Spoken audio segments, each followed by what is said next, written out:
Whew, turns out bonds are risky. Who knew? Who knew? These people are always $1 late and $1 short. $1 late and $1 short, whatever the hell that is. $1 late and I don't know what the hell it is. Penny pound, penny late, penny short. Who knows what the hell I'm talking about? I don't even know what I'm talking about anymore. When I'm reading financial media, it makes me go insane. Ooh, no beer, no TV, make Homer go, what? Go crazy, says Marge. Oh, don't mind if I do. Give me the bat, give me the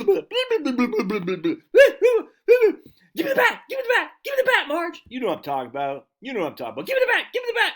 You know what I'm talking about. Put in the notes if you know what I'm talking about. If you don't know what I'm talking about, you got to have a sense of humor. All right, so anyway, Allison Schrager. I don't know how I started following Allison Schrager on Substack. I don't even know who she is, but I think she writes in. Let me see if we've got a bio of Allison here.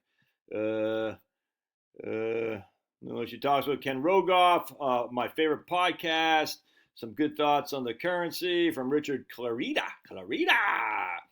Known unknowns. All right, anyway, let's see what's going on with old Allison here.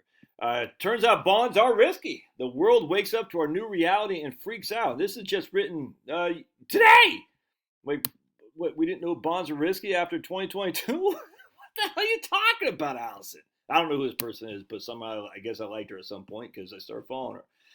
Yeah. Anyway, let's see.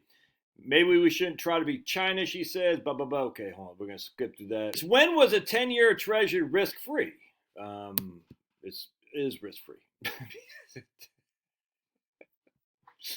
We're just making this argument now? 3 years after 2022? No one hates terrorists more than I do.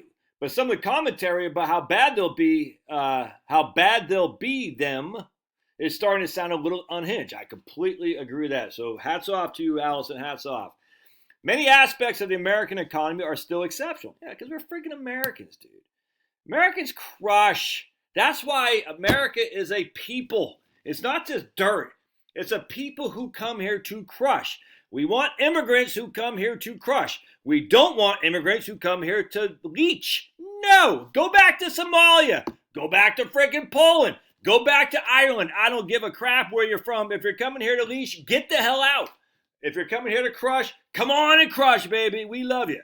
If you're an American, well, I wish we could deport you for sitting around leeching, but we can't, so we got to deal with you. But you're going to be one of the exceptions because America is a bunch of legends, dudes. Oh, these young people coming up are going to crush. I'm telling you, the 18 to 29 category people, they're going to be freaking insanely productive and just crush like you've never seen. I'm so freaking stoked. Anyway, let's keep going.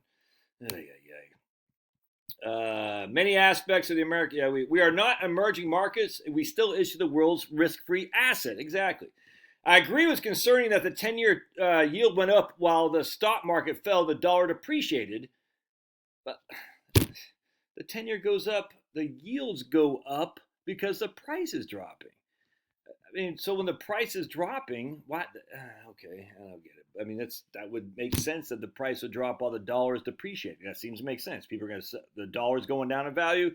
People are going to, I don't know if I trust these bonds as much as I used to. Let me find a different asset. But anyway, but that doesn't mean it's now a risky asset. It was never safe to begin with.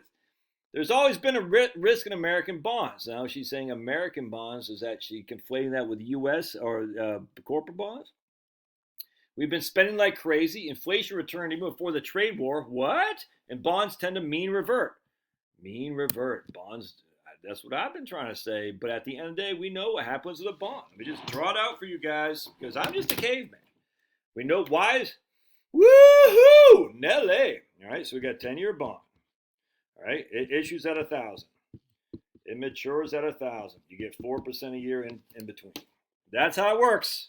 It doesn't mean revert. It reverts back to par value all the time. Now, the price might fluctuate a little bit. All right, in fact, that's probably the wrong way to draw that because the price might fluctuate more like this, but it gets less fluctuating as it gets closer to maturity.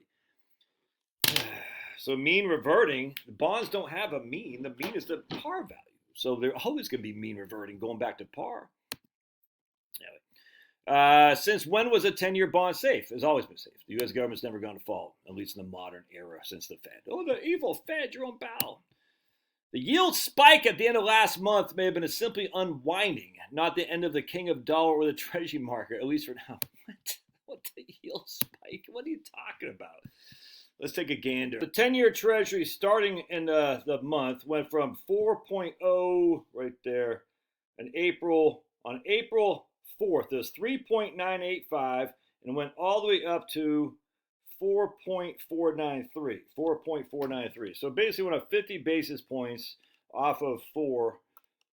That's a 12.5% increase in basis points. That's a spike. Allison, you not know what happened in 2022? Do we have to rehash this? What happened in 2022? I'll just show you. That's a spike right there. That's a spike. Okay. And anyone saying the end of the dollar is here? No. I mean, the end of the dollar, the Treasury market, I mean, we had a 12.5 increase in basis points over a month time. And that's, people were worried about that was the end of the Treasury. I mean, let's have a little bit of perspective here. But bonds are never risk-free, okay? And if Trump does succeed in reducing the current account deficit significantly, bond prices will fall further. Why would bond prices fall further? Think about this. The current account. So we have the capital account and the current account. All right, so our current account is the stuff we're bringing in. We're importing, all right? So we're importing all this stuff. We have a current account deficit, and we're sending money elsewhere, okay? So we have capital surpluses. So we're sending money. We have a current account. That's the deficit of our trade. We're sending money. We have a capital account surplus, a current account deficit, or vice versa, whatever it is. Yeah, I think it's current account is the money. Is the current account. The capital account is our money going out. Our money. We're exporting capital dollars. Yeah, and we're importing goods. So that's a current account deficit. So if Trump says no, we're going to retain some of those capital accounts, i.e., retain the dollars that are going out to buy goods. Why would that make the bonds go down? That doesn't make any sense. Why would that? If we have less capital flow outwards, I don't get it. Why would that be? That doesn't make any sense to me. I literally don't understand it. Bond prices will fall further. That's just basic math. Why? I'm confused there. That didn't make any sense. When I read this the first 2 times, I don't get it. But that's not what makes them risky. If you ever thought they were safe, you weren't paying attention. Oh, they are safe, 100%. They're safe from default, and they're safe from not paying their principal or their interest. What worries me is how poorly people, especially those who should know better, understand what a risk-free asset is. Bad things tend to happen when people think something is risk-free, and it's not. Price transparency for the win. Every European I know hates. Okay, whatever. I'm not okay. Up the wall. Since when was a 10-year bond safe? I suppose it could be if you have an American liability with the same duration, but that's a discussion for the other day. No, that's what makes it safe, Allison.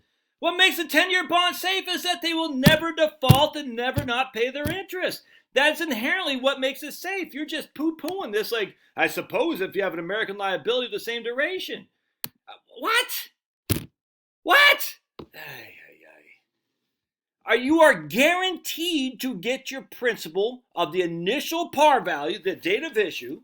It's guaranteed to pay par. Guaranteed. Unequivocally, that's a fact. So if you ended up paying a higher price than par, if you don't know that you're going to have a little bit of a capital loss because you bought it at $1,100 when it matures at $1,000, that's not saying the bond is not risk-free. That's saying you were willing to pay a higher price for the current yield. This is basic math. If a bond I know matures in 8 years at $1,000, it's costing me $1,100 today. The only reason that's happening is because that bond is paying higher rate, current yield, not interest rates, current yield, than what I can get on the open market right now. That's it. So I'm willing to pay up for that bond to get that higher rate, knowing full well I'm transferring that higher rate today for a loss on the back end. But that bond is still risk-free. Regardless of what my maturity time is, it doesn't matter. The bond doesn't care what your maturity date is. The bond says my maturity date is all that matters. It probably doesn't make any sense. It drives you out the wall. All right, God bless. We'll see you.